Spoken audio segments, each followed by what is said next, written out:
Why would the gods, the almighty, infinite gods, why would they need a fortress wall around their dwelling? We're going to talk about that.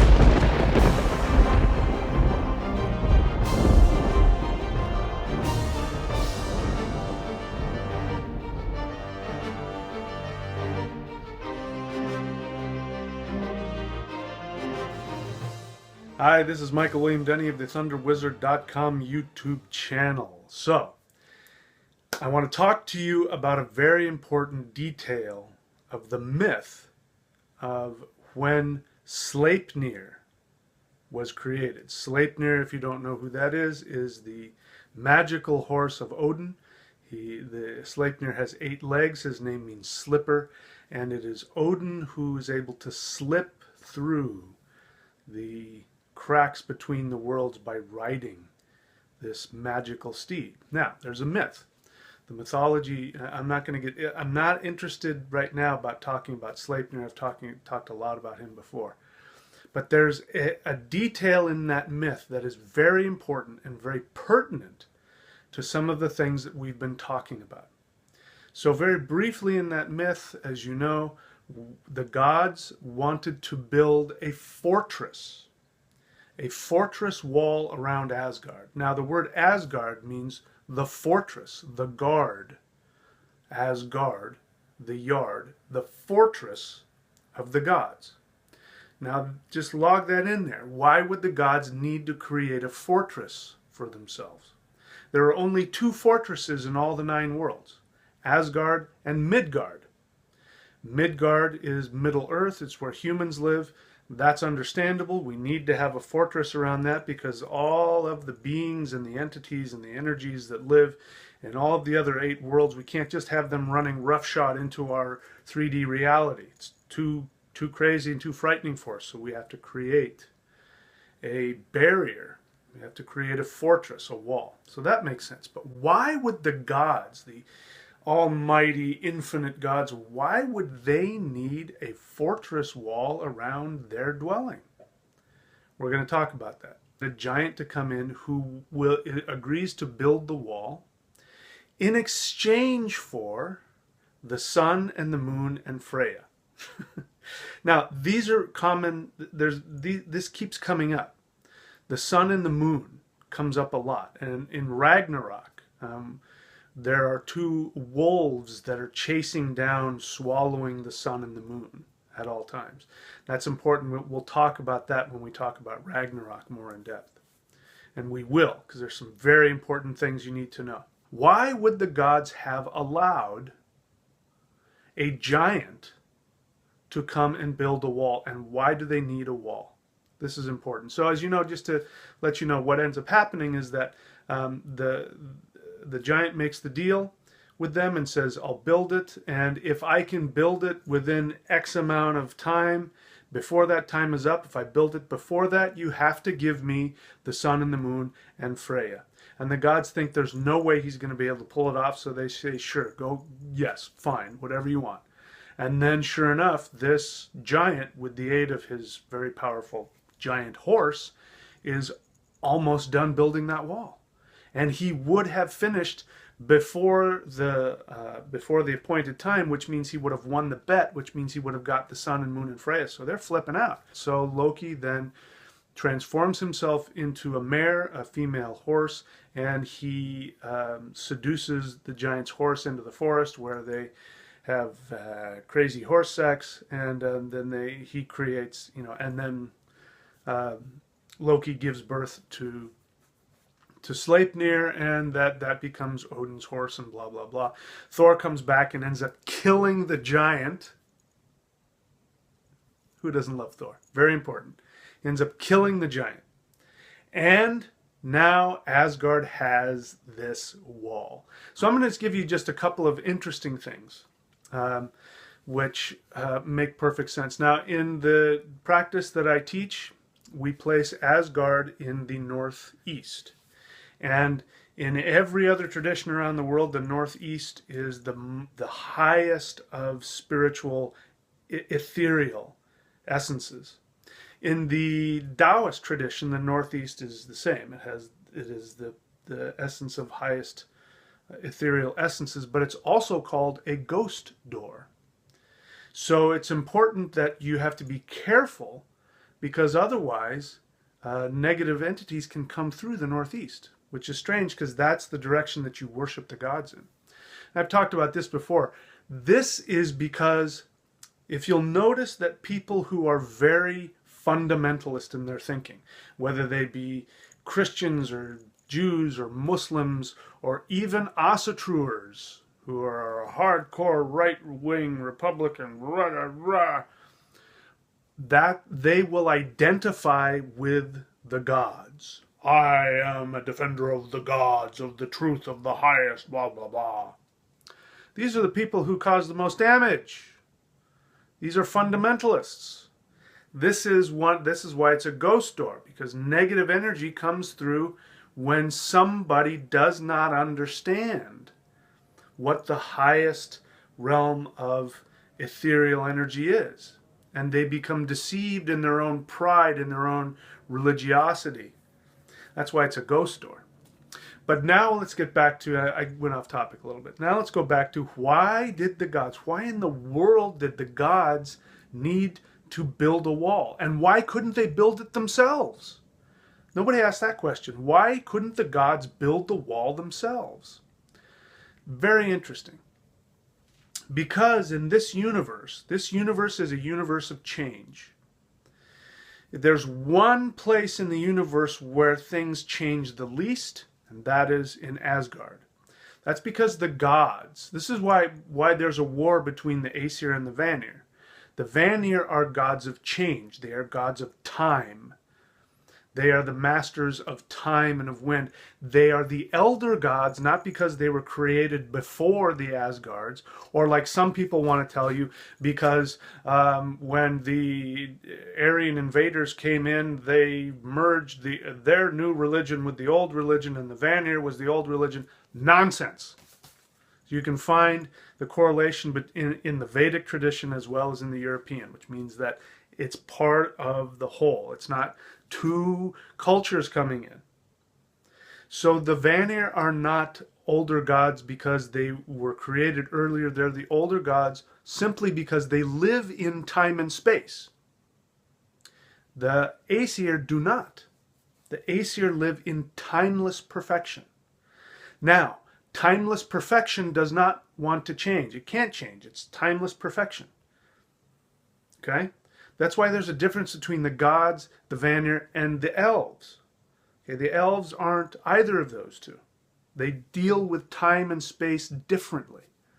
The gods are more like forces. They're forces that cannot change. They can only be destroyed, which is what Ragnarok is all about. In order for the gods to get to their higher level of vibration, they have to die, which is why many or most of the gods die during Ragnarok. So they live in this timeless perfection, and they don't want that to change. They don't want change coming in. They don't want to be sullied with the change of other dimensions. They want to sit on top of their perfect mountain, and they want to keep the peace and perfection of their... If you were to travel to Asgard, you could be up there for, a tenth of a millisecond. You could spend an eternity up there in a tenth of a millisecond. You could go up to Asgard and spend a tenth of a millisecond and then come back and it would be 10,000 years later. Time does not function there the way it does here. So they can't build a wall because a wall represents protecting yourself from evolution. And so these beings don't have the ability to do that. So they had to get a giant.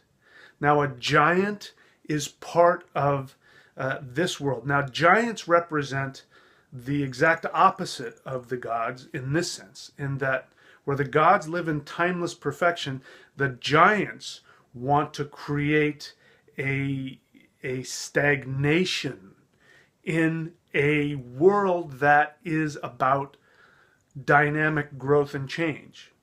So that's why Thor, who is the defender of human beings, man, which means mind, which means the reflection of the soul, which means evolution. Thor is a god of evolution. He is a god of the mind. Those of you who think that Thor is just this mindless brute who is just angry all the time, you do not know who Thor is. He is a god of the mind. That's why, in ancient times and in Vedic times, when people worshipped Indra, it was because they were opening their third eye. This is who Thor is. So this is why Thor cannot put up with the giants, the Thyrses, the trolls, the demons. He cannot put up with them because he is a god of spiritual evolution, and those beings wish to keep you trapped in your limitations. Back to the wall. A wall is limitation. The gods cannot create limitation because they don't live in that. They don't have the ability. If the gods were to try and pick up a brick, their hands would go right through it because they are not part of limitation. Okay, the Vanir are not part of limitation in that way. They live within limitation, but they are about change and growth. This is why it's about magic and fertility. That's why they're so connected to that. Change and growth. The only beings that are into trying to stagnate physical reality and keep people trapped in their fears and in their limitations are the giants. And so they needed a giant to build a wall because only giants can do it. And Thor, being half giant, he breaks walls. That's why he has a hammer. That's what you use hammers for, to break down walls, to break down limitations. That's why when Thor shows up and there's this giant there, Thor kills him. In the other myth where Loki helps Thor get his hammer back, right? What does Thor do? The moment he gets his hand on his hammer, he kills the giant. Bam! Smacks him on the head and kills him. That's because we're talking about forces. If we want to talk about physics, if you know anything about the electromagnetic force, it is that electromagnetic force that keeps the sun from burning itself out. I won't get into that. I've talked about that before. The electromagnetic force keeps my fingers from going through each other, from falling through the floor. It gives you the ability to have your own identity, your own space, your boundaries. And Thor lives in that middle place between infinity and limitation. He lives in the middle of that. He's an amazing deity, if you understand. And this is what thunder is all about. So that's why the gods had a giant create a wall. Now, we go back to what this is all about. If you haven't already, go and watch the video about Ascension and the 13 phases of Ascension and what that is all about. And we're right now in the first phase of Ascension. In the first phase of Ascension, if you're working with me, what that means is that you are acknowledging that you are limited and you are controlled. You are a slave to the limitations in your own unconscious mind. These are your walls that you create. You create your own prison. And we have to do it, otherwise we wouldn't live in a three-dimensional body. But we have to keep destroying those limitations and moving past them.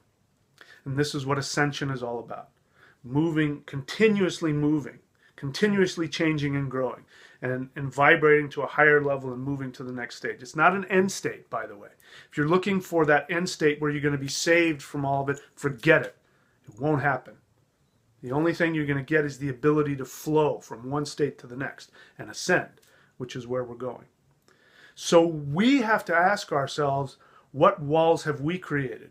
Now, for us personally, what that means is, in order to create our walls, we have to hire giants, which means we have to use our own negative tendencies, our fears, our greed, our lust, our anger, all those things that are ultimately self-destructive, but come from our instinct of self-preservation. We've built the wall by giants. Now, when you use giants, you end up making a contract with them. So you've made a contract with all of your limitations to keep you stuck where you are. So that means you've got to let Thor come in and smash him on the head. You got to let the hammer come through and smash them on the head so that you can break through those walls. This is why all of the teaching that I teach has to do with life force energy, because that's Thor. Thor is electromagnetic energy, and when you do meditations, when you do qigong, you empower yourself, and then you are limitless. You break through those walls that you have built by your own giants, by your own fears, by your own whatever negative things you can think of. So that's how you can apply that, and it's important when it comes to myth. I'll say this again. This detail could very easily be overlooked. That's why it's so important that you have to learn, read the myths for whatever and just enjoy them. But it's extremely important that you interpret them, and you get somebody who knows how to interpret mythology and what the meaning of it is. And this is something I love to do. I certainly haven't mastered it. There's a lot of things I have to learn yet, but some of these things come very quickly to me. And so, if you have questions about myths, please put them in there. If I'm not familiar with the myth and I have time, I will research it. I'm going to talk about Ragnarok because there's some really powerful things in that as well. So that's it for now. If you like the channel, go ahead and support the channel. If you don't see the thing up, scroll below where it says support the channel. Like, subscribe, comment, and that's it for now. Talk to you later.